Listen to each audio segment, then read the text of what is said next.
Hello दोस्तों, कहानी की नई सीरीज में आप सभी का हार्दिक स्वागत है। आज की इस कहानी का नाम है अनमोल मोहब्बत। रास्ते में रितिका की स्कूटी सामने से आ रही बाइक से टकराई और अचानक ब्रेक लगाने की वजह से वह अपने आप को संभाल नहीं पाई और गिर गई। हालांकि उसे ज्यादा चोट नहीं आई थी, पर उस बाइक वाले पर उसे बहुत गुस्सा आया। गुस्सा आना लाजमी था, एक तो वैसे भी उसे देर हो रही थी और अब यह सब हो गया। रितिका जल्दी से उठी, अपने कपड़े साफ किए और अपनी स्कूटी खड़ी की और उस बाइक वाले की तरफ मुड़ी। वह कुछ कहना ही चाह रही थी कि उस लड़के ने, जो खुद भी रितिका को बचाने के चक्कर में गिर गया था, बोला, माफ करना, मैं बहुत जल्दी में था इसलिए ध्यान नहीं दे पाया। I am sorry. रितिका का तो जी कर रहा था कि अभी उस लड़के को इतना सुनाए कि दोबारा कभी वो इतनी तेज बाइक ना चला पाए, पर उसे कॉलेज के लिए देर हो रही थी तो बस गुस्से को मन में ही दबाना पड़ा और तुम्हें बाद में देख लूंगी बोलकर गुस्से में घूमते हुए निकल गई वहां से। उस लड़के ने एक गहरी सांस ली और रितिका को जाता देखता रहा। फिर उसने भी अपनी बाइक ली और वहां से निकल गया। कॉलेज पहुंचकर रितिका ने चारों तरफ नजर दौड़ाई और प्रिंसिपल ऑफिस की तरफ कदम बढ़ाए। ऑफिस में पहुंचकर सारी फॉर्मेलिटी पूरी की और बाहर आ गई। बाहर आकर उसने इधर उधर नजर दौड़ाई और अपनी फोरेंसिक साइंस क्लास ढूंढने के लिए आगे बढ़ गई। सामने ही एक लड़का उसकी तरफ पीठ किए किसी लड़के को कुछ समझा रहा था। वो उसके पास गई और उसने पूछा कि forensic science first year classroom कहाँ है। वह लड़का जैसे ही रितिका की तरफ मुड़ा, दोनों के मुंह से लगभग एक साथ ही निकला, तुम। रितिका और वह लड़का दोनों हैरानी से एक दूसरे को देख रहे थे। रितिका तो समझ ही नहीं आ रहा था कि खुश हो या हैरान। वह लड़का कोई और नहीं कार्तिक था, जिसे वह तब से चाहती थी जब वो 8वीं में थी।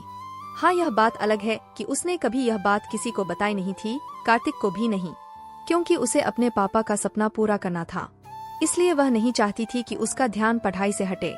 कार्तिक, रितिका, तुम यहाँ? मुझे तो यकीन ही नहीं हो रहा यार, पूरे 4 साल बाद देख रहा हूँ तुम्हें। रितिका, आज मेरा पहला दिन है इस कॉलेज में। तुम कैसे हो और यहाँ क्या कर रहे हो? कार्तिक, मैं भी यहाँ स्टूडेंट हूँ। यार वैसे तुम्हारा स्ट्रीम कौन सा है? Ritika, BSc forensic science. Kartik, क्या बात है, मतलब मैं तुम्हारा सीनियर हूँ। BSc forensic science 3rd year है मेरा।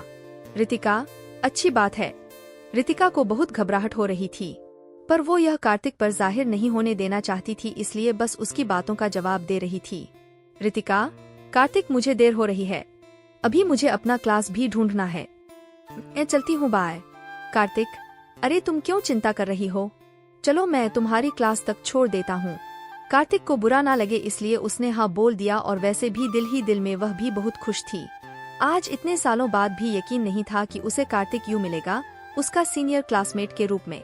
कार्तिक और रितिका क्लासरूम की ओर जा ही रहे थे कि लड़के लड़कियों के ग्रुप में से एक लड़का, जो कि शायद उनका लीडर था, उसने रितिका फर्स्ट ईयर पूछा और रितिका ने हाँ में सिर हिला दिया। कार्तिक ने बीच में आकर उस लड़के से कहा, दोबारा रितिका की रैगिंग करने के बारे में सोचा तो मुझसे बुरा कोई नहीं होगा। उस लड़के ने बोला, यार क्यों गुस्सा हो रहा है, यह कौन सी तेरी गर्लफ्रेंड है? कार्तिक, और फालतू बातें मत कर। इस पर उनके ग्रुप की एक लड़की प्रिया, जो कि कार्तिक को बहुत पसंद करती थी, उसने कहा, छोड़ो गाइस, क्यों कार्तिक को गुस्सा दिला रहे हो?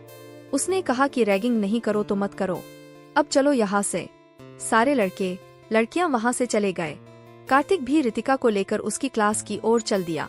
कार्तिक थोड़ा झुककर हाथों को फैलाते हुए, हाँ मिस रितिका, यह रहा आपका क्लास। यह देखकर रितिका मुस्कुराए बिना ना रह सकी। कार्तिक ने फिर उससे कहा कि कैंटीन में चलकर कुछ खाते हैं, आज क्लास भी नहीं लगेगी क्योंकि आज फर्स्ट डे है, सबका बस इंट्रोडक्शन होगा, सबका बस। रितिका ने हाँ में सर हिला दिया। फिर दोनों कैंटीन की तरफ चल गए। कहानी में आगे क्या हुआ जानने के लिए इस कहानी का अगला भाग जरूर पढ़े।